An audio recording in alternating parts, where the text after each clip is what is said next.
Sou Margarida Helena Teixeira. Tenho 83 anos. Na primavera passada, desmaiei na entrada da minha garagem às 6 da manhã. Eu caminhava 6 quilômetros por dia há 8 anos. Fazendo exatamente o que todo médico, todo artigo, todo filho bem-intencionado me dizia para fazer. 10.000 passos. Movimento diário. A fonte da juventude, eles chamavam. Acordei naquela manhã mal conseguindo ficar de pé. Meus joelhos tinham inchado para o dobro do tamanho normal durante a noite. Meus quadris pareciam ter pregos cravados nas articulações. Mas fui caminhar mesmo assim. Porque é isso que se espera que você faça quando tem 70, 80, 90 anos. Você caminha ou morre. Cheguei ao fim da entrada da minha garagem antes que meu joelho direito falhasse completamente. Caí com força. Apoiei-me com as mãos. Senti algo rasgar no meu ombro. Fiquei ali deitada no concreto frio, incapaz de levantar, observando o sol nascer, pensando, é assim que termina, fazendo exatamente o que me mandaram. E então pensei, e se tudo o que me disseram estivesse errado? Deixe-me voltar um pouco. Comecei a caminhar quando fiz 70 anos. Não porque eu queria, porque Ricardo Teixeira, meu marido, teve um susto cardíaco. Ritmo irregular. O cardiologista nos sentou e disse, vocês precisam caminhar todos os dias, pelo menos 5 quilômetros. É inegociável se vocês quiserem viver. Então caminhamos, todas as manhãs, antes do sol nascer, 5 quilômetros no início, depois 6, depois 8, quando Ricardo Teixeira decidiu que 5 não eram o suficiente. Eu não amava, mas também não odiava. Isso nos dava algo para fazer juntos, algo que parecia produtivo, algo que nos fazia sentir como se estivéssemos lutando contra o tempo. Depois que Ricardo Teixeira morreu, eu tinha 76 anos, continuei caminhando. Em parte porque eu não sabia o que fazer com o silêncio. Em parte porque eu estava apavorada que, se parasse, eu me desmancharia completamente. Todos diziam que caminhar era a resposta, a única resposta. Continue se movendo, mãe, dizia minha filha Linda Teixeira durante nossas ligações de domingo. Esse é o segredo. Minha irmã Joana Alves me enviava artigos, manchetes como caminhar acrescenta anos à sua vida e o único exercício que todos acima de 70 anos deveriam fazer. Meu médico, um homem 20 anos mais jovem que eu, que corria maratonas, balançava a cabeça, aprovando no meu check-up anual, quando eu dizia que caminhava 6 quilômetros por dia. Perfeito, ele dizia. Continue assim. É isso que a mantém saudável. Eu acreditei nele. Acreditei em todos eles. A dor começou tão gradualmente que mal notei. Uma rigidez no meu joelho direito após o 3º quilômetro. Eu dizia a mim mesma que iria aquecer. Depois meu quadril esquerdo começou a doer à noite. Dor profunda e latejante que me mantinha acordada. Comprei uma bolsa térmica. Tomei ibuprofeno antes de dormir. Disse a mim mesma que isso era apenas parte do envelhecimento. Quando fiz 82 anos, eu caminhava sentindo uma dor constante e leve. Mas não parei, porque parar parecia desistir. Como admitir que eu estava velha? Como me tornar o tipo de pessoa que senta em uma cadeira o dia todo esperando a morte? E eu não estava pronta para isso. Então continuei caminhando. Em fevereiro, meus joelhos começaram a inchar. Não durante a caminhada. Depois, eu chegava em casa, sentava no sofá e em 1 hora ambos os joelhos inchavam como massa de pão. Tensos, quentes, sensíveis ao toque.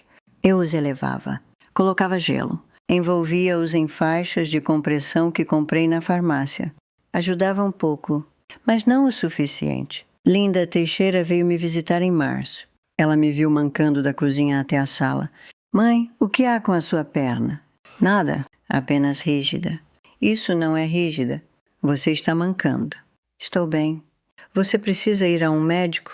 Fui a ele no mês passado. Ele disse que estou ótima. Ela olhou para mim do jeito que costumava olhar para os filhos quando sabia que eles estavam mentindo. Você ainda está caminhando todos os dias, certo? Claro. Bom, não pare. Isso é o mais importante? Eu assenti. Não contei a ela que cada passo doía agora, que eu temia minhas caminhadas matinais, que eu comecei a colocar 2 despertadores porque continuava apertando o botão de soneca tentando adiar a dor. Não contei a ela porque não queria que se preocupasse. E porque tinha medo de que, se admitisse em voz alta, significaria que eu estava falhando. Em meados de abril eu não conseguia dormir.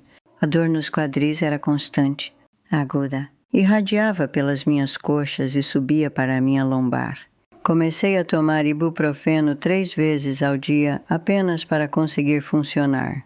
Certa manhã, uma terça-feira, acho, acordei e não consegui dobrar os joelhos. Não era doía dobrar.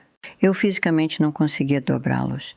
Eles tinham travado durante a noite, inchados de tal forma que a pele estava brilhante e quente. Sentei na beira da cama e tentei ficar de pé. Minhas pernas não cooperaram. Usei ambas as mãos para me impulsionar. Senti uma sensação aguda de rasgo no meu ombro direito. Gritei. Sentei novamente. E pensei, é isso. É aqui que começa.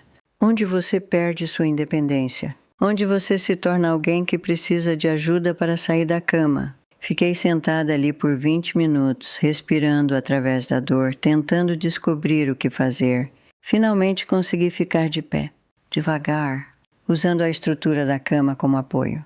Vesti-me. Amarrei meus tênis, brancos, com amortecimento extra, do tipo que prometia proteger suas articulações. E fui caminhar, porque é isso que se faz. Você caminha ou desiste. Cheguei ao fim da entrada da minha garagem, 15 metros da porta da minha frente, e meu joelho direito falhou. Caí para frente. Tentei me segurar. Pousei com força nas mãos e joelhos. Senti algo rasgar no meu ombro, o mesmo que machuquei ao sair da cama. Por alguns segundos fiquei apenas ajoelhada ali no concreto, tentando respirar através da dor.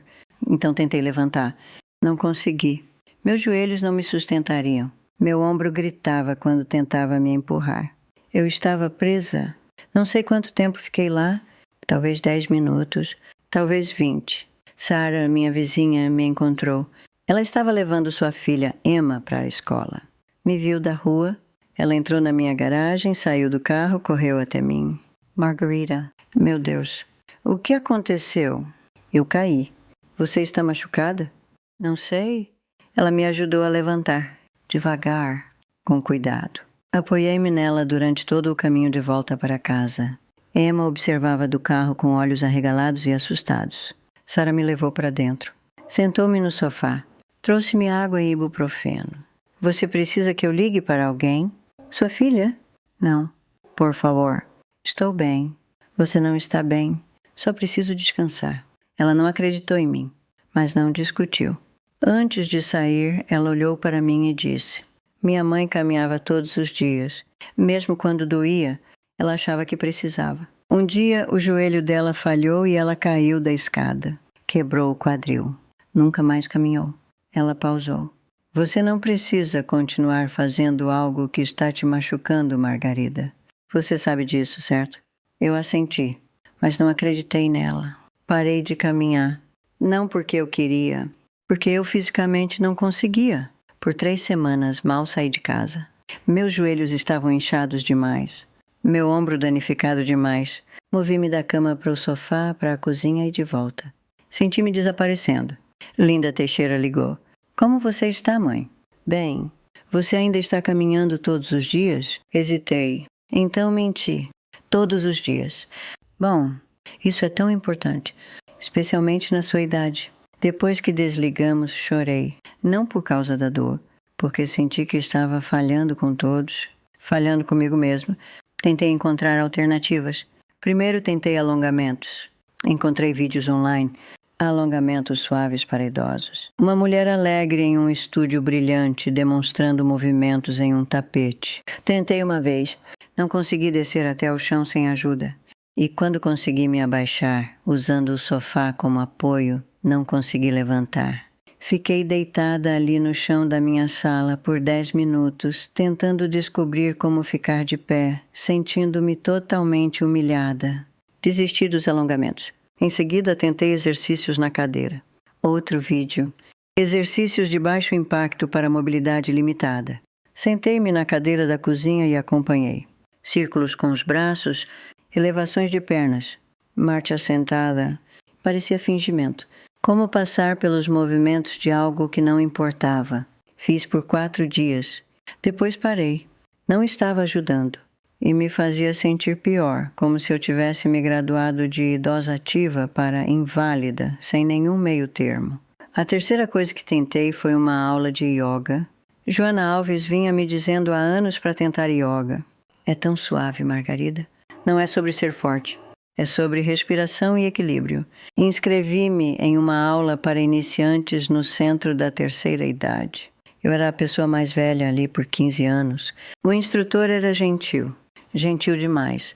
Aquele tipo de gentileza que faz você se sentir frágil. Começamos com algo chamado cachorro olhando para baixo. Fiquei na metade da posição e percebi que não conseguia me sustentar. Meu ombro, naquele que machuquei na queda, falhou. Caí no tapete. O instrutor correu até lá. Ajudou-me a sentar. Perguntou se eu estava bem. Todos estavam olhando. Saí no meio da aula e nunca mais voltei. No final de maio, eu tinha desistido. Disse a mim mesma que não importava. Que eu tinha 83 anos. Que talvez fosse assim agora. Que algumas pessoas conseguem se manter ativas até os 90 e outras não. E eu era uma das azaradas. Passei a maior parte do meu tempo sentada. Lendo, assistindo televisão. Esperando, Sara notou. Ela começou a passar com mais frequência. Trazendo mantimentos que ela não precisava. Perguntando se eu queria companhia. Eu sabia o que ela estava fazendo. Ela estava checando como eu estava. Garantindo que eu ainda estivesse viva. Certa tarde, no início de junho, ela veio com uma travessa de comida. Sentamos à mesa da cozinha. Ela não perguntou o que havia de errado. Ela apenas sentou comigo. E então, baixinho, ela disse: "Estou com medo de que você esteja desistindo." Olhei para ela. Ela não estava chorando, mas seus olhos estavam úmidos. Vi minha mãe desistir, ela continuou. Ela parou de se mover. Disse que seu corpo doía demais. Em 6 meses, ela não conseguia sair da cama. 1 ano depois, ela se foi. Ela estendeu a mão sobre a mesa e pegou a minha. Não consigo ver isso acontecer com você. Naquela noite não consegui dormir. Fiquei pensando na mãe da Sara, sobre quão rápido tinha acontecido, sobre como eu podia sentir acontecendo comigo, o desligamento lento, a rendição silenciosa. Eu não queria isso, mas não sabia o que mais fazer. Cada conselho que me deram tinha falhado comigo. Ou eu tinha falhado com eles? E eu estava ficando sem opções. Na manhã seguinte, Emma bateu na minha porta. Ela estava segurando uma garrafa plástica e uma corda de pular. "Dona Margarida, a senhora pode me ajudar com uma coisa?" "O que é?" "Preciso de alguém para segurar a corda. A mamãe está ocupada." Quase disse não. Eu estava cansada. Meus joelhos ainda doíam. Mas Emma estava olhando para mim com aqueles olhos grandes e esperançosos. Então disse sim. Fomos para a entrada da garagem. Segurei uma ponta da corda. Emma segurou a outra. Não pulamos. Ela ainda não estava pronta para isso. Apenas balançamos. Para frente e para trás. Devagar. E percebi algo. Eu estava me movendo. Não caminhando. Não me exercitando. Apenas movendo. E não doeu.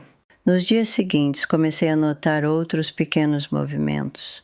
Quando eu esperava a chaleira ferver, balançava meu peso de um pé para o outro enquanto lavava a louça.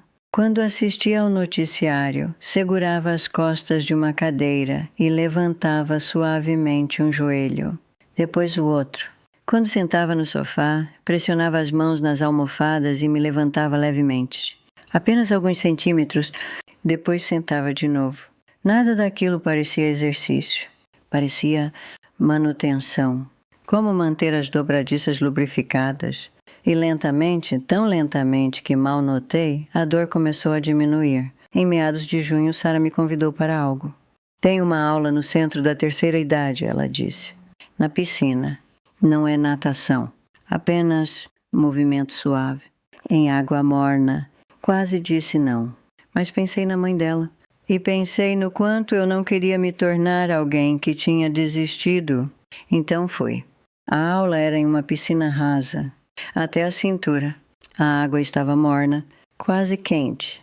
A instrutora era uma mulher mais velha, talvez 70 anos, com uma voz calma e prática. Ela não falava sobre idosos ou mobilidade limitada. Ela não sorria demais, nem falava devagar demais. Ela apenas disse: "Vamos nos mover, no seu próprio ritmo. Se doer, pare. Se parecer bom, continue."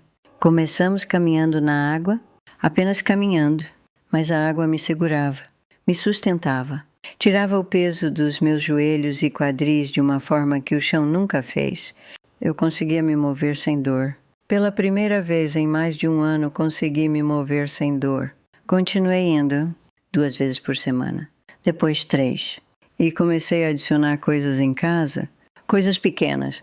Eu ficava na pia da cozinha e balançava suavemente de um lado para o outro enquanto lavava a louça.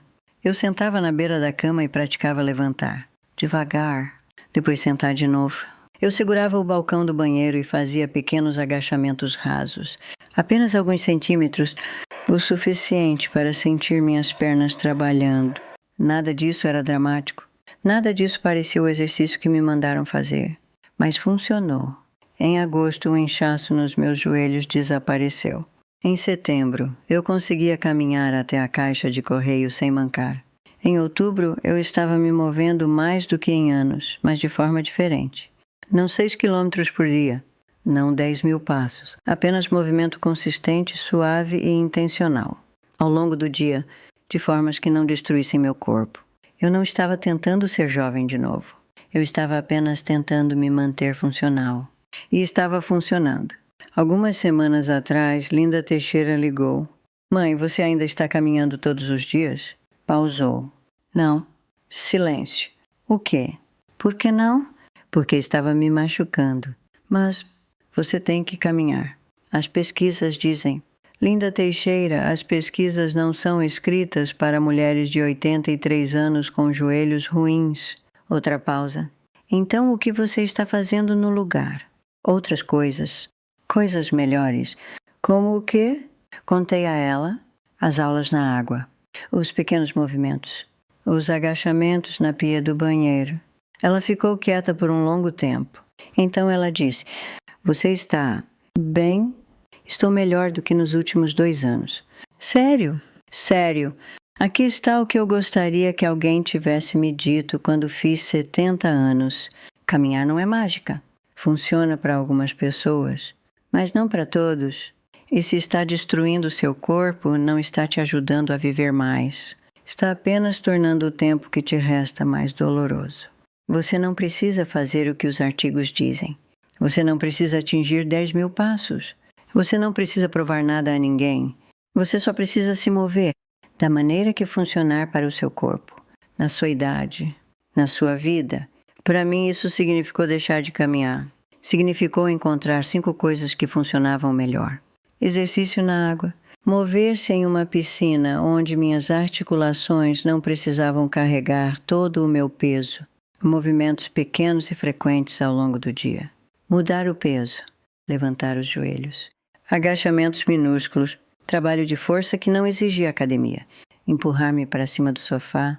Levantar de uma cadeira sem usar as mãos. Prática de equilíbrio. Ficar em um pé só enquanto escovava os dentes. Segurar no balcão enquanto esperava o café. Trabalho de flexibilidade que eu realmente conseguia fazer. Alongamentos suaves na cama. Pequenos alcances enquanto estava de pé. Nada disso parecia impressionante. Nada disso faria um bom post no Instagram. Mas salvou minha vida. Não porque me tornou mais jovem, mas porque me deixou continuar vivendo. Escrevi tudo isso. Todo o sistema, as 5 coisas que faço em vez de caminhar, os exercícios na água, os pequenos movimentos, as maneiras que aprendi a cuidar do meu corpo sem quebrá-lo. Coloquei tudo em um livro. Chamei de O Código da Liberdade. Eu não ia compartilhar. Pensei que talvez meus filhos lessem depois que eu partisse. Uma maneira de eles entenderem o que aprendi, mas então Sara me convenceu a publicar. Outras pessoas precisam disso, Margarida. Mulheres como minha mãe, mulheres que acham que estão falhando porque não conseguem fazer o que todos dizem que deveriam ser capazes de fazer. Então fiz. Acabei de lançar. O link está no comentário fixado. Estou apavorada, honestamente. Linda Teixeira não sabe que fiz isso. Ela provavelmente me diria para tirar do ar. Diria que estou sendo vulnerável demais, exposta demais, e talvez ela tenha razão. Talvez eu tire do ar em alguns dias. Ainda não decidi. Mas agora, está lá. Uma mulher chamada Evelyn comentou na semana passada. Ela tem 76 anos. Ela escreveu: eu achava que meu corpo estava quebrado. Seu livro me mostrou que eu estava apenas fazendo as coisas erradas. Estou me movendo novamente. E ontem alguém chamada Patrícia deixou uma mensagem. Tenho 81 anos. Não consigo caminhar mais do que um quarteirão há 3 anos. Tentei seus exercícios na água. Chorei a primeira aula inteira. Não porque doía, mas porque não doía. Obrigada. Outra mulher, Helen, acho que era o nome dela, disse que vinha tentando caminhar apesar da dor no joelho há 5 anos, porque seu médico disse que ela tinha que fazer. Ela leu o livro. Parou de caminhar. Começou a se mover de forma diferente. Ela disse: recuperei minha vida. Isso era tudo que eu queria. Dar às pessoas permissão para parar de fazer o que as está machucando, para encontrar outro caminho. Se você está lendo isso, se você é alguém a quem disseram que você tem que caminhar, que é o único jeito, quero que saiba. Não é. Existem outros caminhos. Caminhos melhores. Caminhos que não te deixam com dor, com medo ou sentindo-se uma fracassada. Você só precisa estar disposta a deixar de lado o que te disseram e encontrar o que realmente funciona para você. Estou grata. Grata por ter parado antes de quebrar algo permanentemente. Grata pela água morna, pelas pequenas rotinas e pelo conhecimento de que estou cuidando do meu corpo de uma maneira que realmente funciona. Grata por ainda conseguir sair da cama sem ajuda, por conseguir carregar minhas próprias compras, por conseguir deitar no chão para brincar com a Emma e levantar de novo. Isso é o que importa.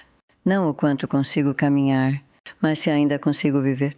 Se você esteve aqui comigo todo esse tempo, obrigada por ouvir.